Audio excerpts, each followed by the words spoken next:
Assalamualaikum warahmatullahi wabarakatuh. Selamat malam pemirsa.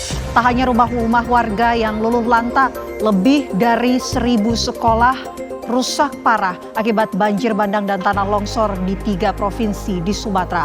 Lantas bagaimana nasib pendidikan anak-anak di wilayah bencana? Kita akan membahasnya pemirsa bersama dengan sejumlah narasumber. Bersama saya Vena Kintan. Dan saya Windy Wilintonia. Pemirsa, kami juga akan mengupdate informasi bagaimana penyaluran bantuan khususnya terhadap daerah-daerah yang terisolasi dampak dari banjir bandang dan juga tanah longsor di wilayah Sumatera. Langsung saja kita mulai Apa Kabar Indonesia Malam selengkapnya.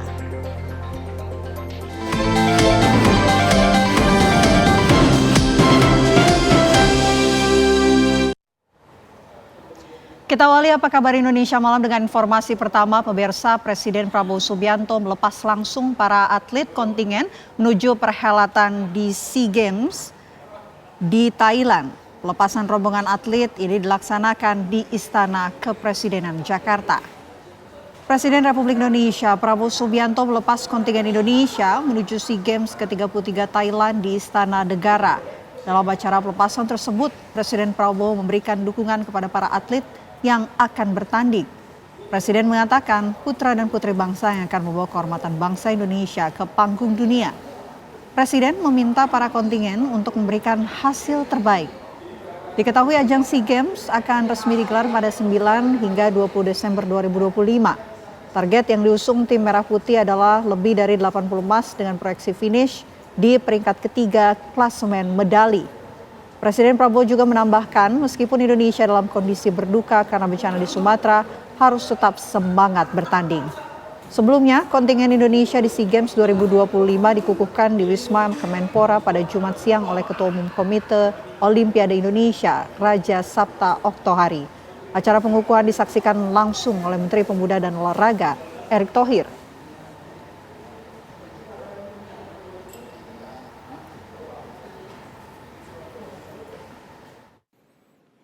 Putra-putri bangsa Indonesia yang saya hormati, saya hanya bisa pesan, berbuatlah yang terbaik yang kau bisa berbuat. Berikan yang terbaik, berikan segala yang bisa kau berikan, karena ini adalah ajang membela kehormatan seluruh bangsa Indonesia. Kau adalah wakil-wakil dari hampir 300 juta anak Indonesia. Imbas pasang air laut, ruas jalan dermaga Marina yang berada di dalam wisata Ancol Pademangan Jakarta Utara terendam banjir rob hingga ketinggian 15 cm. Rendaman air di ketinggian 10 hingga 15 cm ini terjadi sudah 2 hari pasca pasang air laut sejak Kamis pagi kemarin. Berbagai upaya telah dilakukan dengan membuat tanggul sementara dari karung pasir untuk menutupi air laut yang mengalir ke daratan serta sejumlah pompa air. Pihak Ancol mengatakan saat ini wisata Taman Ancol Impian masih buka untuk para pengunjung yang ingin berwisata dengan melewati gerbang utama untuk menghindari genangan banjir rob.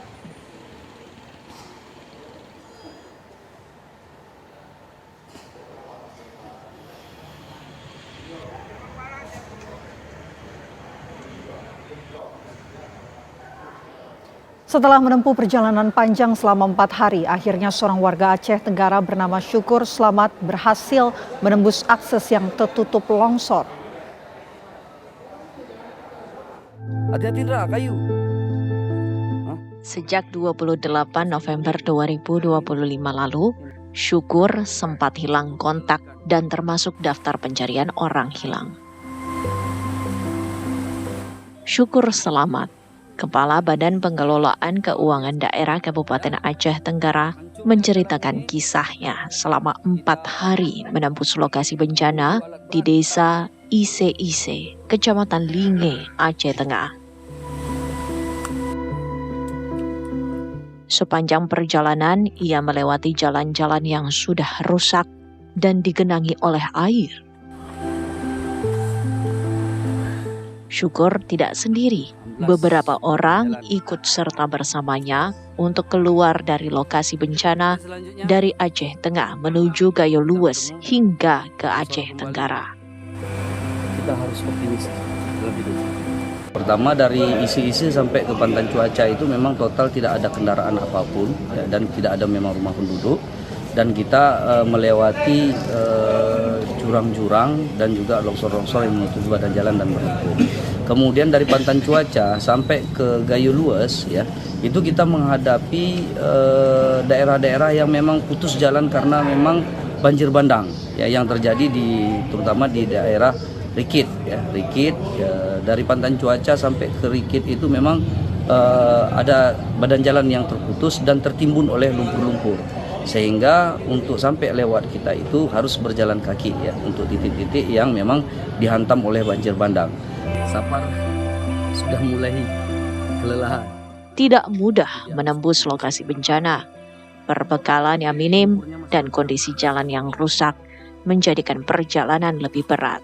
Tantangan yang cukup luar biasa, lumpurnya masih bergerak. Namun, meskipun jalur yang sulit dan tertutup oleh longsor, mereka tetap optimis selamat dan bertemu dengan keluarganya di Aceh Tenggara. Optimis. Kita harus optimis dalam hidup. Korban banjir bandang Tapanuli Tengah rela berjalan kaki sejauh 20 km untuk mendapatkan bantuan logistik dari Tapanuli Selatan. Lokasi yang ia tinggali terisolasi akibat putusnya akses jalan ke tempat tinggalnya.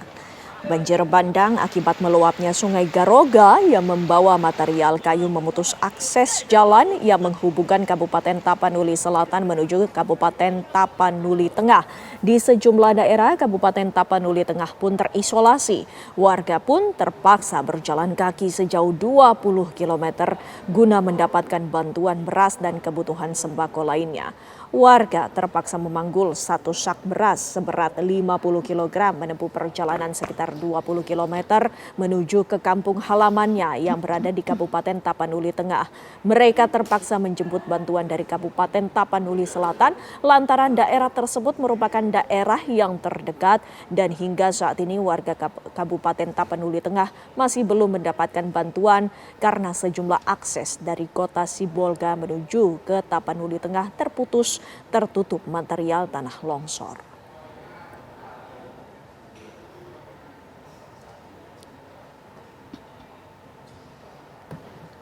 Kami akan mengajak Anda pemirsa untuk mengupdate situasi terbaru. Sudah ada rekan kami yang berada di sejumlah titik. Ada Andri yang saat ini berada di Padang Pariaman, Sumatera Barat.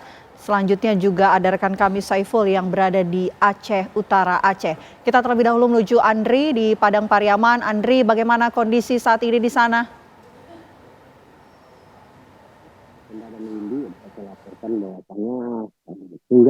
Hingga hari ini tim SAR gabungan masih melakukan pencarian terhadap beberapa korban yang masih dinyatakan hilang. Pencarian dimulai dari pagi hingga sore tadi. Dan dikabarkan tadi ada satu mayat yang telah ditemukan oleh tim SAR gabungan. Tim SAR gabungan juga menggunakan perahu karet di sepanjang aliran Batang Anai dan juga menggunakan ambil cuaca tempat 9 untuk menyisir tepi-tepi pantai yang mungkin korban tertimbun material longsor yang ada di sekitaran aliran Batang Anai sendiri. Nah, mulai dari pagi tadi pihak tim SAR gabungan Polres Padang Pariaman dan Basarnas ataupun BNPB bisa melakukan normalisasi terhadap akses jalan utama yang tertutup akibat banjir bandang, sepertinya di kawasan Pasilaweh, di kawasan Anduriang Kayu Tanam, juga di beberapa kawasan seperti di Sungai Bulia Timur di Kecamatan Batanganai, dan beberapa lokasi akses jalan yang tertimbun tanah longsor. Itu keadaan Ya, sampai dengan saat ini berapa data korban yang telah diterima oleh petugas setempat? Ya, untuk data di provinsi tadi, data terbaru akan diupdate pada malam nanti. Untuk sementara data terupdate itu korban yang meninggal dunia akibat banjir bandang yang melanda provinsi Sumatera Barat ini berjumlah 210 orang. sedangkan ratusan orang masih dicari dan puluhan orang belum teridentifikasi. Begitu. Ratusan orang masih dicari sampai saat ini. Apa yang kemudian menjadi kendala proses pencarian? Ya, kondisi cuaca tidak menentu juga. Kadang malam hari itu hujan, di siang harinya cerah begitu. Juga material longsor yang timbunan material longsor itu tidak bisa diperkirakan kedalamannya gitu. Jadi menyebabkan beberapa tim SAR gabungan masih kesulitan dalam pencarian korban. Hingga sejauh ini tim SAR gabungan juga menggunakan anjing pelacak untuk menyisir material yang dalam akibat material yang dalam menimbun beberapa rumah warga atau di sekitaran aliran sungai, juga disisir melalui berbagai macam cara dengan memakai perahu karet juga untuk memastikan setiap titik-titik lokasi itu tidak terlewati untuk mencari korban-korban yang masih hilang. Begitu, Windy dan Bunda. Baik, petugas masih melakukan proses pencarian terhadap korban. Lantas bagaimana update terkini di wilayah Aceh Utara? Kita langsung saja tanyakan kepada Saiful, silakan.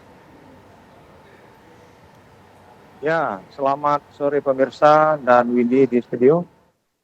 Saat ini saya berada di Kecamatan Samudra, Gedung, di mana tempat ini juga kemarin sempat terjadi banjir bandang yang luar biasa.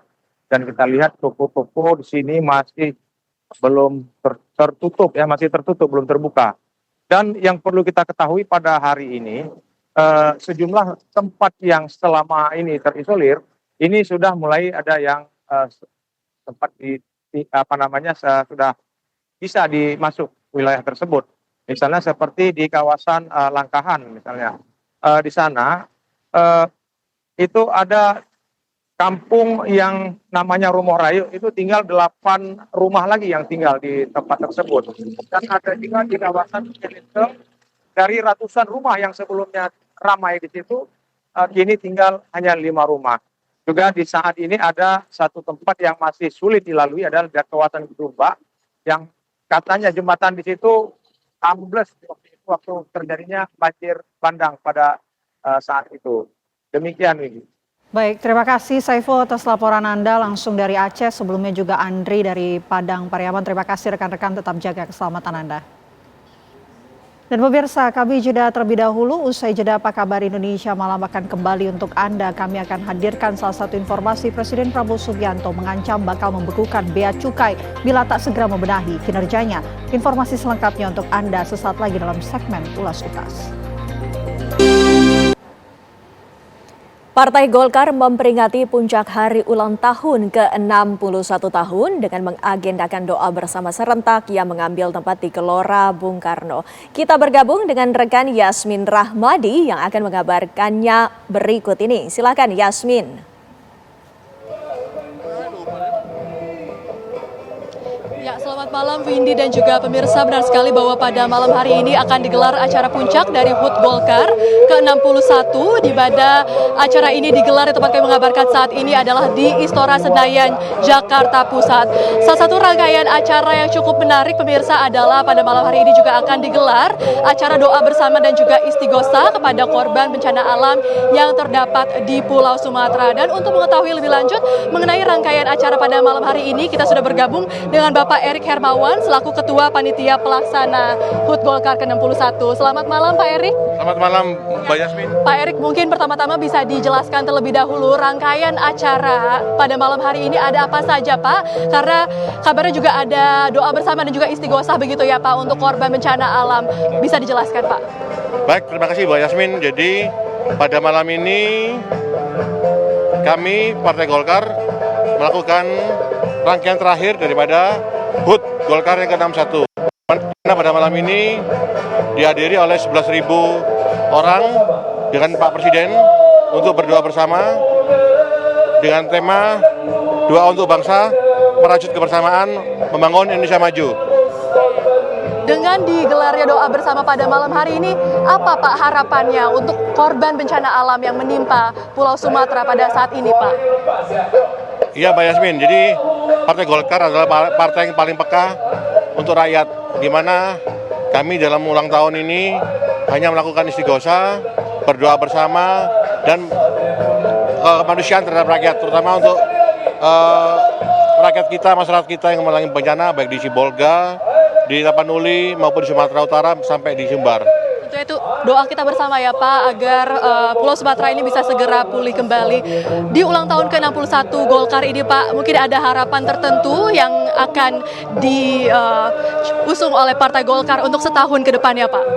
Harapannya bahwa Indonesia dijauhkan dari bencana, dari mara bahaya, dan Pak Prabowo dan Pak Gibran sebagai Presiden sukses selalu.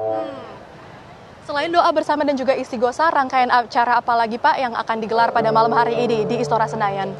Selain istighosah nanti yang dibawakan oleh Ketua MUI, rencananya juga ada pidato sambutan oleh Pak Presiden dan sambutan daripada Pak Bahlil. Itu aja, sangat sederhana sekali.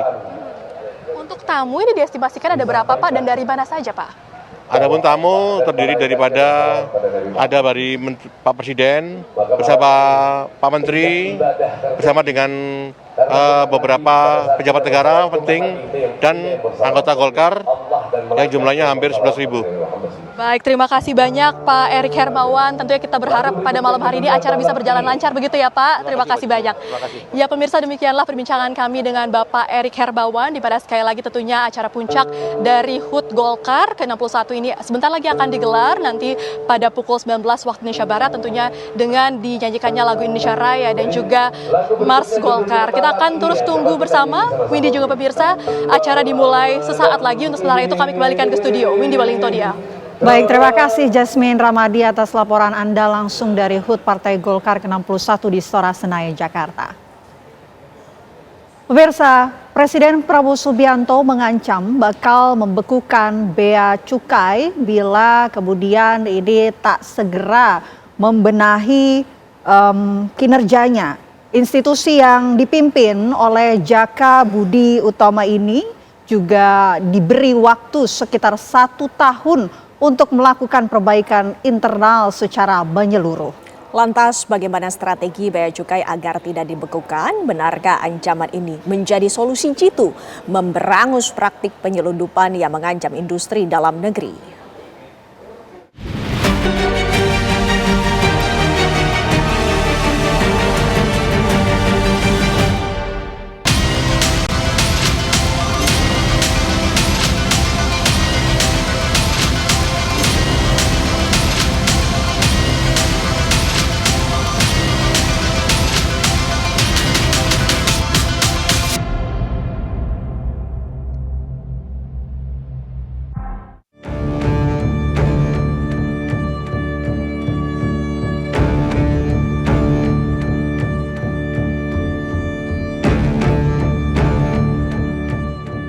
Presiden Prabowo Subianto seolah gerah dengan kinerja Direktorat Jenderal Bea Cukai yang urung berbenah.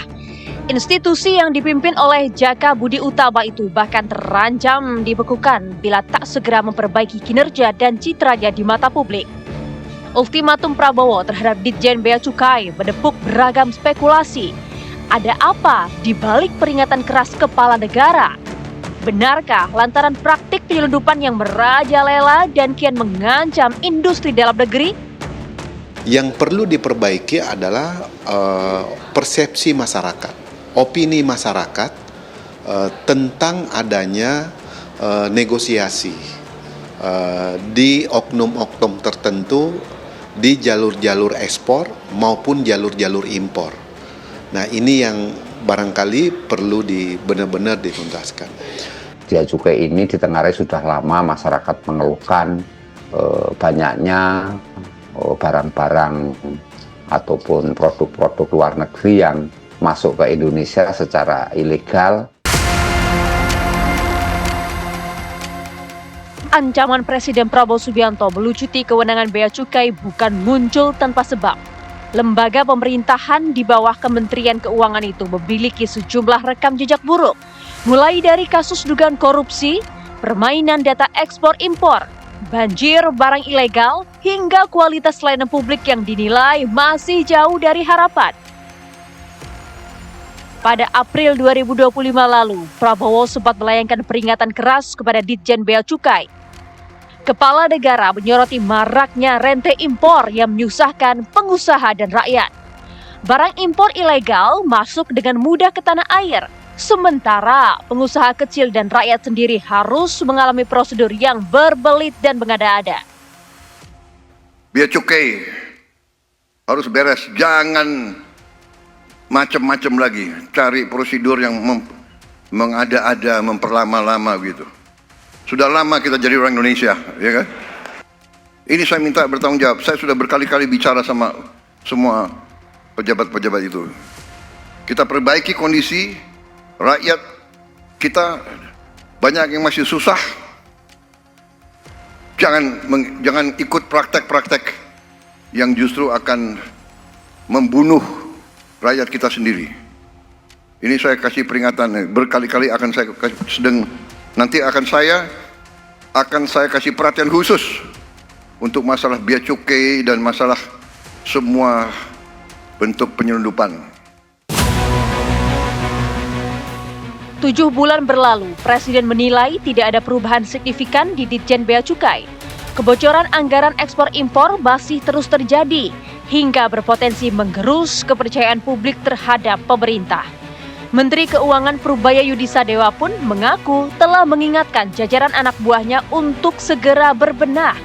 Purubaya bilang 16.000 pegawai bea cukai terancam dirumahkan bila dalam waktu 1 tahun ke depan, otoritas kepabeanan itu tak segera melakukan perbaikan internal menyeluruh. Saya bilang dengan mereka, sudah minta waktu ke Presiden 1 tahun untuk nggak diganggu dulu. Saya biarkan saya beri waktu saya untuk memperbaiki bea cukai. Karena ancaman serius, kalau kita bea cukai nggak bisa memperbaiki kinerjanya dan masyarakat masih nggak puas, bea cukai bisa dibukukan diganti dengan SGS seperti zaman dulu lagi. Jadi sekarang bea cukai, orang-orang bea cukai mengerti betul ancaman yang mereka hadapin. Jadi mereka sudah amat semangat memperbaiki kinerja mereka. Karena gini saya bilang, kalau kita gagal memperbaiki nanti 16.000 orang pegawai bea cukai dirumahkan. Jadi mereka orang bea cukai pintar-pintar dan siap untuk merubah keadaan. Lantas, apa strategi bea cukai memperbaiki kinerjanya agar tidak dibekukan? Bagaimana pula langkah konkret Purubaya? Langkah memperbaiki bea cukai ya, misalnya untuk rokok, kita taruh mesin-mesin pencacah rokok, penghitung rokok di pabrik-pabriknya, mungkin akan kita terapkan mulai awal tahun akan diterapkan, dijalankan, akan berjalan penuh Mei atau Juni tahun depan. Jadi nanti ada sistem baru untuk memonitor di lapangan cukainya palsu apa enggak. Jadi kan serius itu, dan nanti bea cukai akan menerapkan sistem AI, sistem IT dengan AI di setiap pelabuhan-pelabuhan yang ada di sini. Itu, dan yang terakhir saya akan sering-sering datang ke pelabuhan untuk memastikan mereka nggak main-main lagi. Kami menegaskan bahwa bea cukai akan terus berada di garis terdepan dalam menjaga perbatasan, melindungi masyarakat, dan memastikan ekonomi nasional tetap tumbuh dengan sehat, dengan sinergi yang kuat, dan dukungan semua pihak. Kita akan menjaga Indonesia tetap aman dan berdaya saing. Pembekuan bea cukai sebenarnya sudah pernah dilakukan oleh pemerintah di era Orde Baru. Ketika itu, Kementerian Keuangan berhadapan dengan anjloknya kepercayaan publik lantaran pungli yang marak dilakukan oleh oknum bea cukai. Namun nyatanya, praktik nakal itu kumat lagi di masa kini. Mampukah Purubaya memulihkan citra dan kepercayaan publik bea cukai dalam tenggat waktu 1 tahun? Tenggat waktu 1 tahun menurut saya itu tidak akan banyak berubah juga, Mas, Bapak, gitu. Karena apa? Karena memang budaya mereka sudah seperti mengakar seperti itu, sehingga kalau mau ada pembenahan-pembenahan yang sifatnya tidak tegas itu, saya rasa hanya akan, istilahnya bahasanya nanti kekhawatiran publik terjadi masuk angin gitu ya, karena kebijakan tidak akan terwujud. Di satu sisi kemudian pembenahan-pembenahan yang diharapkan hanya lip service saja. Mengapa demikian? Karena harusnya ini dibentuk semacam satgas untuk pembenahan bea cukai. Jadi yang melibatkan akademisi atau pihak luar, tetapi kan Pak Purbaya justru hanya memperbaiki secara internal, tidak membentuk satgas atau tidak membentuk satu lembaga independen yang harusnya ikut membenahi. Jadi kalau dibenahi secara mandiri pribadi ya itu pernah dilakukan pada era Orde Baru dulu ya nggak akan banyak hasilnya. Kini, masyarakat menanti janji Ditjen Bea Cukai membenahi diri benar-benar terjadi. Jangan ada lagi praktik pungli dan korupsi yang menggerogoti negeri dan akhirnya membuat rakyat merugi.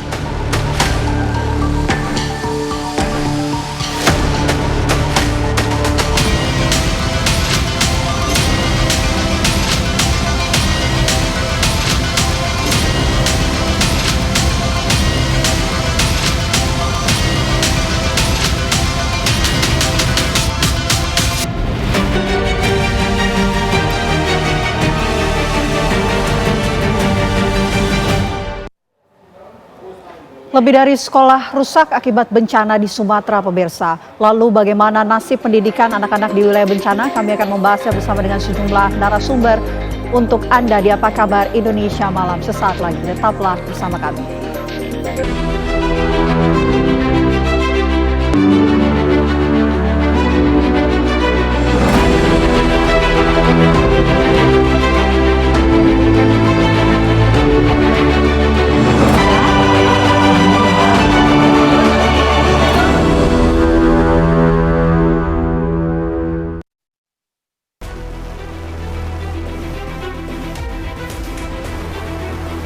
Bencana banjir bandang dan longsor yang melanda 3 provinsi di Sumatera tentu menyisakan duka dan keprihatinan yang mendalam. Tidak hanya bagi warga terdampak, namun juga seluruh masyarakat di tanah air. Meski bukan ditetapkan sebagai bencana nasional, namun pemerintah pusat bergerak cepat untuk menangani situasi kedaruratan ini. Perlahan akses ke sejumlah wilayah yang terisolir mulai terbuka. Bantuan untuk warga dan penanganan infrastruktur dasar mulai dilakukan secara bertahap. Meski aktivitas warga mulai bergeliat, namun kegiatan pendidikan di sejumlah wilayah terdampak masih belum dimulai. Menurut data Kemendikdasmen, sekolah terdampak bencana sebanyak 1.009 sekolah. Dengan rincian 310 buah di Provinsi Aceh, Sumut sebanyak 385 sekolah, dan Sumbar sebanyak 314 sekolah. Artinya, ratusan ribu siswa dan guru tidak dapat melakukan kegiatan belajar mengajar seperti biasanya. Langkah apakah yang akan dilakukan pemerintah untuk memastikan pendidikan siswa terdampak tidak terganggu? Manakah yang harus diprioritaskan? Penanganan trauma siswa akibat bencana yang dialaminya atau percepatan proses belajar mengajar?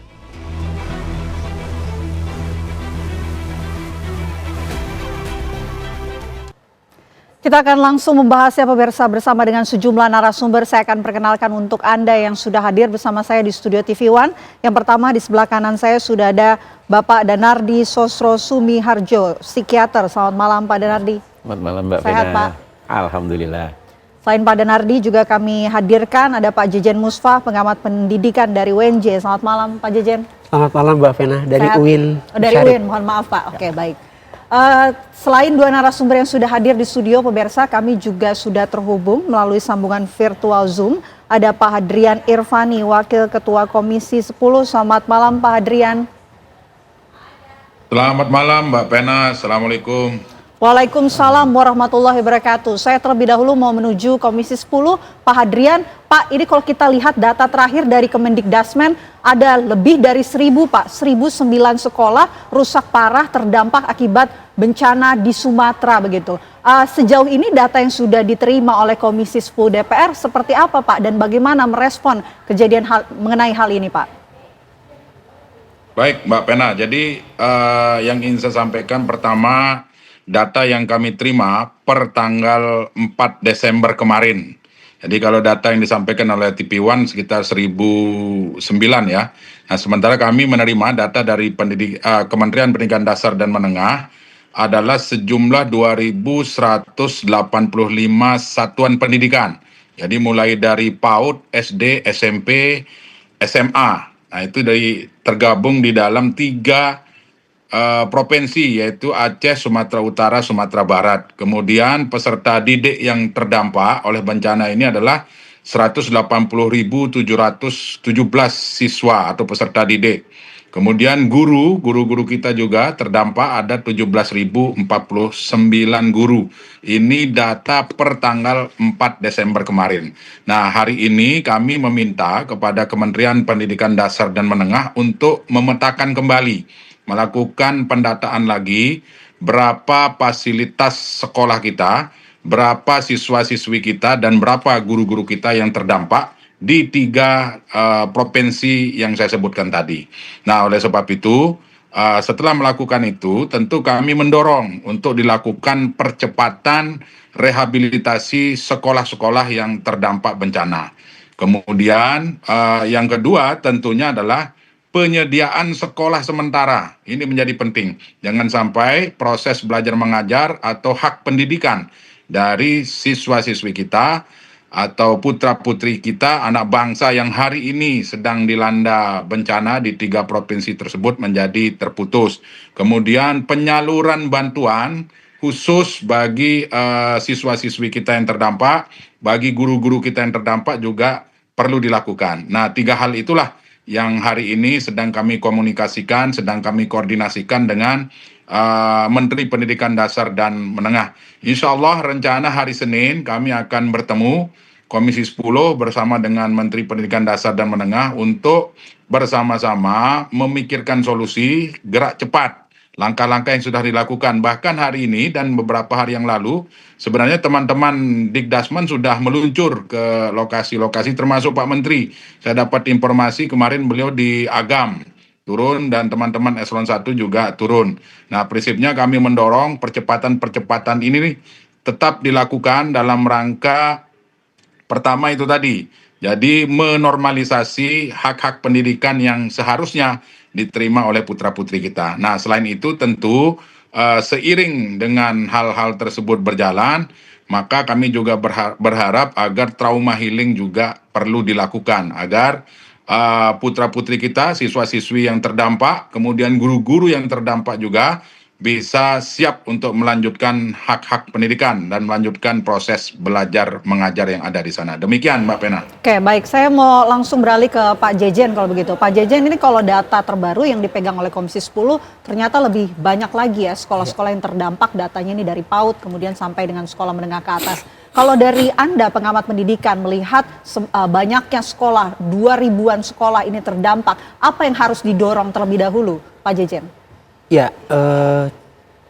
Mbak Vena, kita harus optimis dan tentu saja mensupport DPR maupun kementerian untuk melakukan tindakan berbasis data, ya. Okay. Karena ini penting agar tepat jenis bantuan yang bisa diberikan dalam pengertian tentu saja. Di sana jenis bantuan tidak hanya sekedar memberikan ATK, buku pelajaran, kemudian seragam, kaos, tas dan seterusnya, tetapi juga di sana ada yang menarik bahwa ada sekian ribu guru terdampak dan itu bagaimana penanganannya. Dan tentu saja kondisi siswa dan guru ada yang terluka dari berat, ringan sampai yang menengah, dan itu yang saya maksud bahwa tepat jenis bantuan itu di sana gitu. Okay.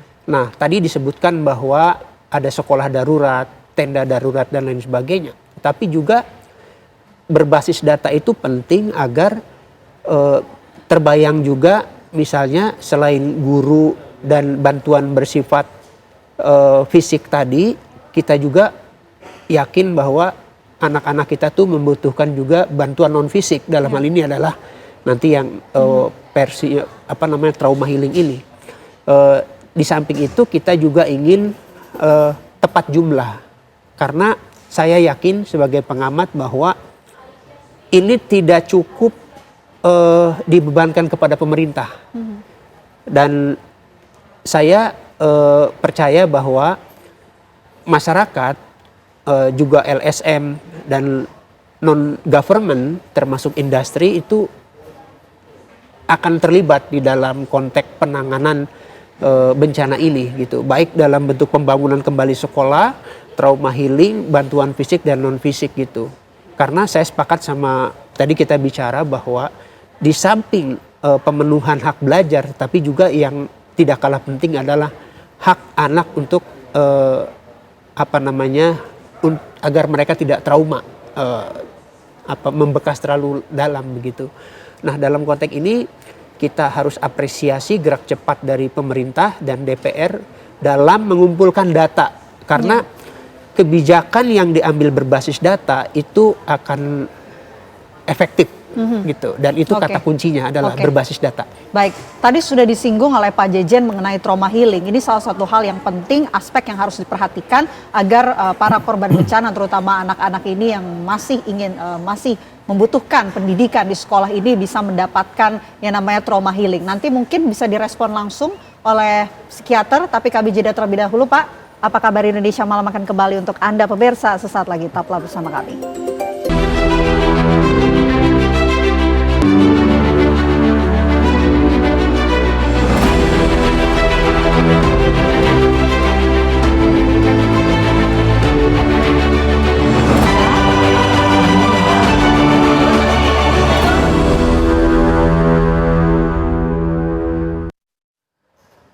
Anda kembali menyaksikan Apa Kabar Indonesia Malam. Kita lanjutkan diskusi kita, Pak Dana.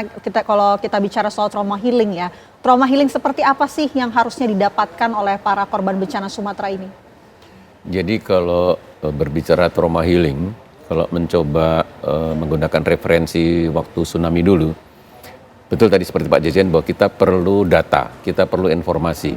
Nah saat itu informasi itu datang dari kabupaten, katakanlah dinas kesehatan. Dinas kesehatan itu bisa memapping bahwa masalah itu ada di sana, ada di sana, ada di sana. Apakah itu di perumahan ataukah di camp, artinya bahwa kemudian kami membentuk suatu tim, apakah itu juga tim yang datang dari Jawa, dari tempat lain, dan kemudian juga kita melibatkan tim lokal di kabupaten itu, katakanlah kita terkumpul 10 orang, itu kemudian kita melakukan apakah itu untuk memeriksa, apakah untuk membuat hiburan. Artinya bahwa kita bekerja sama antara tim yang datang dari luar Sumatera, kemudian dari teman-teman lokal. Seperti yang sudah teman-teman kami dari Perhimpunan PSKJ ini, teman-teman di Aceh atau di Sumatera Barat itu sudah melakukan perhimpunan. Dan yang luar biasa adalah bahwa kepedulian, termasuk juga bahwa teman-teman itu melakukan pengumpulan donasi, pengumpulan bahwa punya kepedulian yang tinggi bagaimana menolong teman-teman atau saudara-saudara kita yang ada di Sumatera itu, berharap bahwa ini akan menjadi suatu kebersamaan dan trauma healing akan bisa berjalan dengan baik. Tapi tentunya bahwa bukan hanya di trauma healing, nomor satu bahwa anak-anak ataupun juga guru-guru atau itu tentu bisa berbeda-beda persepsinya. Ada yang barangkali bisa tenang-tenang saja, tapi ada juga yang mungkin ada kecemasan ringan, depresi ringan. Bisa juga bahwa terjadi depresi yang relatif lebih berat. Artinya bahwa trauma healing itu harus kita pilah bahwa mana yang sekiranya perlu suatu tindakan yang lebih serius, mana yang barangkali sifatnya ringan-ringan saja. Jadi perlu juga suatu pendataan bahwa sekiranya yang ini perlu suatu tindakan yang lebih serius untuk kesehatan jiwanya. Idealnya berapa lama Pak untuk penyembuhan para korban ini?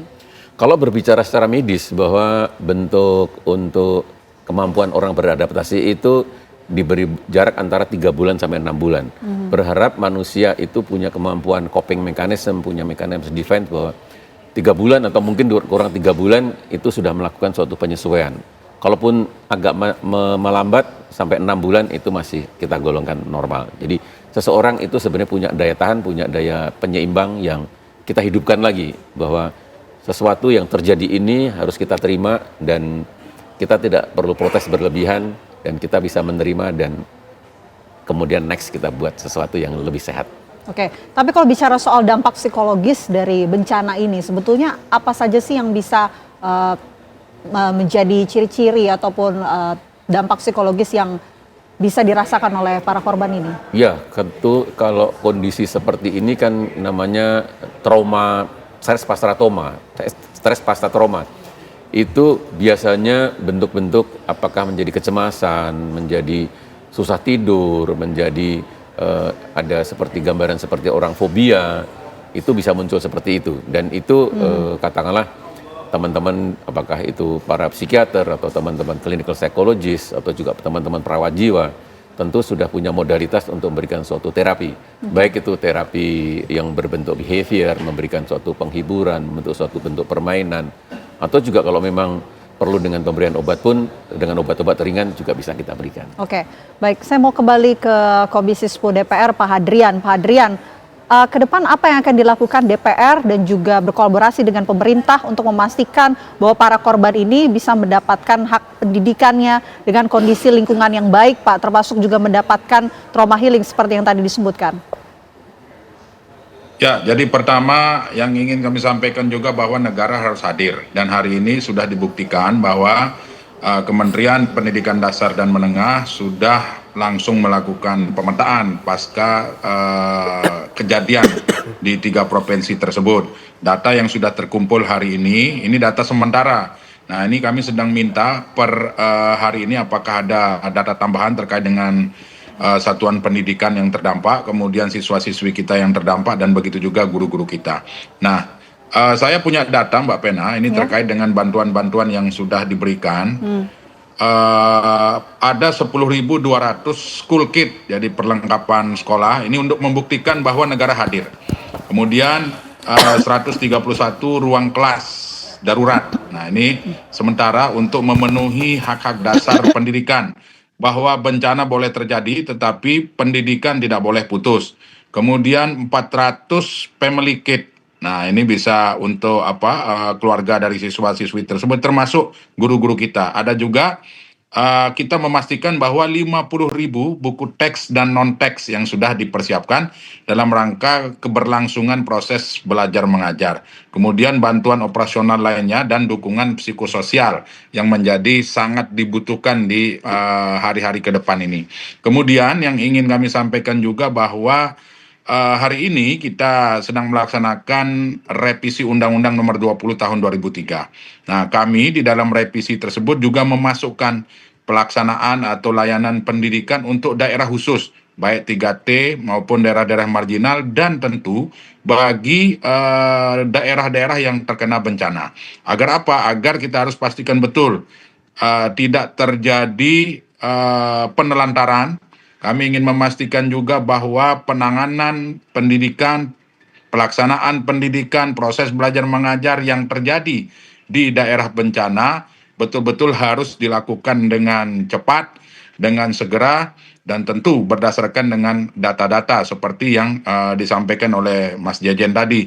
Nah, bahwa negara harus hadir itu menjadi penting. Kolaborasi antara pemerintah daerah maupun pemerintah pusat juga sangat dibutuhkan. Kita harus bersama-sama, tidak bisa daerah sendiri menuntaskan, begitu juga pemerintah pusat tidak bisa sendiri tanpa kolaborasi dengan pemerintah daerah.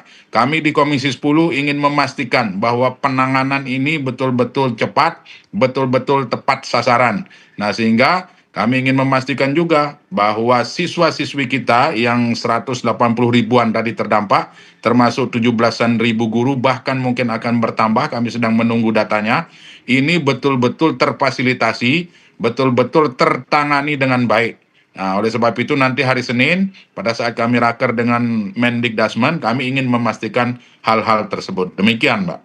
Oke, baik, mudah-mudahan lancar Pak. Semoga apa yang dilakukan baik itu dari DPR dan juga pemerintah ini bisa segera terwujud dengan baik dan juga lancar. Terima kasih Pak Lalu Hadrian sudah bergabung bersama kami di Apa Kabar Indonesia Malam. Sehat selalu Pak Hadrian. Terima kasih Mbak Pena. Waalaikumsalam warahmatullahi wabarakatuh. Saya mau lanjutkan ke Pak Jejen kalau begitu. Pak Jejen, ini kalau kita bicara mana yang harus lebih didahulukan, apakah segera membuka sekolah belajar mengajar untuk anak-anak dengan cepat atau justru memulihkan psikis guru-guru dan anak-anak terlebih dahulu? Mbak Vena, dua hal tersebut, fisik dan psikis bukan pilihan mana yang didahulukan. Jadi harus berjalan bersama-sama ya. Guru dengan kesiapan mentalnya juga. Jadi dalam hal ini kita percaya bahwa yang perlu trauma healing bukan saja siswa, anak-anak, tetapi juga gurunya juga, karena tentu mereka sudah kehilangan harta benda, rumah, tetapi kita juga pada saat yang sama yakin mengatakan bahwa mereka tidak boleh kehilangan harapan, kehilangan masa depan ya. Makanya pemerintah dalam hal ini harus bersama-sama masyarakat menjalankan keduanya secara bersamaan. Nah, saya ingin mengatakan bahwa kapasitas bantuan ini sangat luar biasa, demikian besar dan datang dari beraneka sumber. Karena itu kata kuncinya adalah kapasitas sumber daya manusia yang dimiliki oleh pemerintah maupun non-government secara struktur mulai dari pusat, provinsi, kabupaten, kota, ini akan merupakan kunci keberhasilan di dalam pelaksanaan pembelajaran maupun trauma healing. Bagaimana mengorkestrasi struktur-struktur sumber daya yang ada ini, baik human maupun non-human, agar betul-betul berbasis data tersebut tepat sasaran, tepat obat, tepat strategi, dan terutama sekali kita harapkan adalah adanya integritas atau etikabilitas agar bantuan ini betul-betul sampai ke tangan yang tepat dengan cara yang tepat. Pak Danardi, sepakatkah ya dua-duanya ini harus beriringan? Saya sepakat seperti itu. Jadi secara simultan saja, bersamaan saja. Tetapi tadi bahwa kalau untuk trauma healing itu juga kita perlu ke mapping atau kejelian bahwa ada yang sifatnya barangkali perlu pandangan ringan-ringan saja. Atau ada yang memang perlu lebih serius, termasuk juga guru-guru. Mungkin ada yang ringan-ringan saja atau mungkin perlu serius. Tapi benar tadi bahwa suatu kepedulian bahwa melakukan sesuatu dengan suatu gerakan bersama itu sangat menjadi penting sekali. Dan saya juga setuju tadi bahwa banyak sekali sumber daya atau suatu kepedulian dari semua masyarakat ini sekarang ini sedang tertuju pada bencana di Sumatera.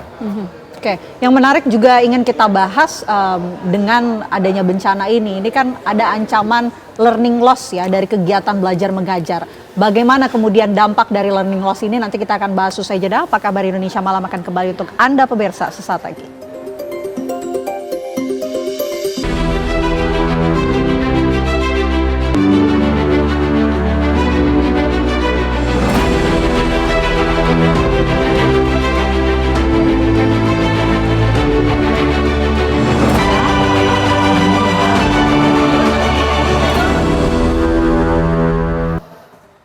Kita lanjutkan diskusi kita, saya mau ke Pak Jejen yang tidak kalah mengkhawatirkan ini adanya ancaman learning loss atau penurunan capaian belajar ketika proses belajar mengajar ini terhenti akibat bencana. Bagaimana memastikan bahwa ancaman ini tidak akan terjadi bagi para korban di bencana Sumatera? Baik, Mbak Vena, saya kira learning loss sesuatu yang tidak bisa dihindari oleh anak-anak, oleh para guru, dan saya kira itu sesuatu yang sesuatu yang alamiah. Yang penting bagi kita dalam konteks learning loss adalah bagaimana agar percepatan ini betul-betul cepat pulih kembali. Nah, artinya kita membutuhkan sekali lagi koordinasi, komunikasi, baik pemerintah pusat, pemerintah daerah, kemudian organisasi-organisasi non-government, antar kementerian, agar tadi learning loss tidak terlalu lama terjadi gitu. Jadi semakin baik koordinasi, semakin baik kerjasama, profesionalisme terwujud, maka learning loss yang sebuah dampak alamiah dari sebuah bencana ini tidak berlarut-larut begitu. Meskipun tentu saja angka ribuan sekolah, ribuan guru kehilangan itu juga bukan hal yang mudah, tetapi bukan hal yang mustahil juga kalau kita punya prinsip profesionalisme di dalam penanganan bencana ini. Oke, tapi jika pemulihannya berjalan lambat, apa kemudian dampak jangka panjang bagi kualitas pendidikan siswa tersebut? Mbak Vena, saya tidak menyediakan pikiran saya untuk tadi ya, bagaimana jika lama. Saya justru yakin dengan variabel-variabel keterlibatan bukan saja pemerintah tetapi non-government ya. Saya tadi sebut influencer ya misalnya yang bahu-membahu aneka masyarakat, bahu-membahu tadi fokus terhadap bencana ini. Mereka berkontribusi sesuai dengan kapasitas mereka masing-masing, material dan non-material. Saya yakin learning loss ini tidak akan panjang. Jadi akan cepat, pembangunan sekolah akan cepat, kemudian fasilitas-fasilitas lain akan cepat, dan saya yakin learning loss ini tidak akan berlangsung lama. Oke, kalau dari sisi psikologis melihat ancaman learning loss ini seperti apa? Jadi kalau saya melihatnya itu bahwa ini seperti suatu fase-fase seorang yang mengalami depresi ya. Bahwa ketika awal-awalnya protes bahwa mengapa kok Tuhan begini, mengapa ada penebangan hutan. Nah, berharapnya bahwa trauma healing atau pendampingan ini mengajak bahwa tidak berlama-lama di dalam fase protes, tidak berlama-lama dalam fase kemarahan. Tapi ayo menerima bahwa ini memang sudah terjadi dan kita harus melakukan sesuatu percepatan. Kita harus segera menerima dan melakukan perbaikan, dan berharap kalau kemudian pola pikir ini tidak berlama-lama diprotes dan kemarahan, maka kemudian bisa mengejar bahwa oh iya ini sudah sekian lama saya tertinggal, sekian lama ini ada pelajaran yang seharusnya sudah saya dapat tapi tidak. Jadi artinya dalam trauma healing berharap teman-teman apakah itu dari psikiater, psikolog atau perawat jiwa itu bisa memberi suatu dorongan bahwa ini harus kita terima dan harus melakukan suatu percepatan karena waktu tidak boleh disia-siakan. Artinya mengubah suatu pola pikir yang tadinya negatif menjadi positif untuk bisa lebih semangat. Oke, tentunya kita berharap pemulihan terbaik ini bisa didapatkan oleh seluruh korban bencana di Sumatera, termasuk juga para anak-anak yang masih mengemban pendidikan di sekolah. Mudah-mudahan segera mendapatkan trauma healing, segera mendapatkan pembelajaran yang membuat kondisi psikologisnya semakin membaik dimanapun itu berada, baik itu di lokasi pengungsian maupun di titik-titik lainnya. Terima kasih Pak Dardi, terima kasih Pak Jejen sudah bergabung bersama kami di Apa Kabar Indonesia Malam. Semoga sehat selalu. Terima kasih Mbak Vena. Dan pemirsa, kami jeda terlebih dahulu. Usai jeda Apa Kabar Indonesia Malam akan kembali untuk Anda bersama Windy Wellingtonia. Tetaplah bersama kami. Pasukan TNI Angkatan Laut diterjunkan untuk mengirimkan bantuan logistik dan obat-obatan untuk warga korban bencana di wilayah Sibolga, Sumatera Utara. Bantuan untuk korban bencana terus didistribusikan ke lokasi-lokasi terdampak dengan menggunakan helipenter yang biasanya berada di KRI Dr. Rajiman Wedyo Diningrat 992. Pasukan TNI AL diterjunkan untuk mengirimkan bantuan logistik, makanan, minuman, pakaian, dan obat-obatan. Tidak hanya itu, TNI AL juga mengirimkan bantuan tenaga medis dan berbagai peralatan kesehatan untuk membantu korban bencana.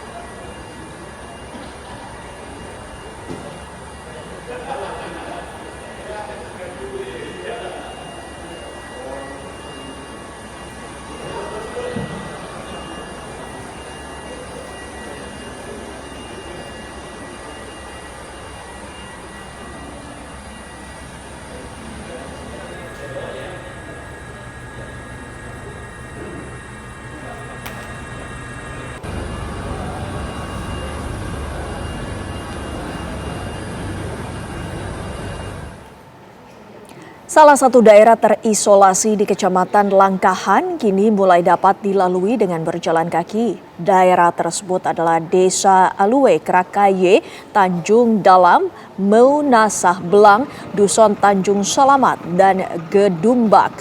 Sebelumnya daerah ini tenggelam akibat banjir bandang.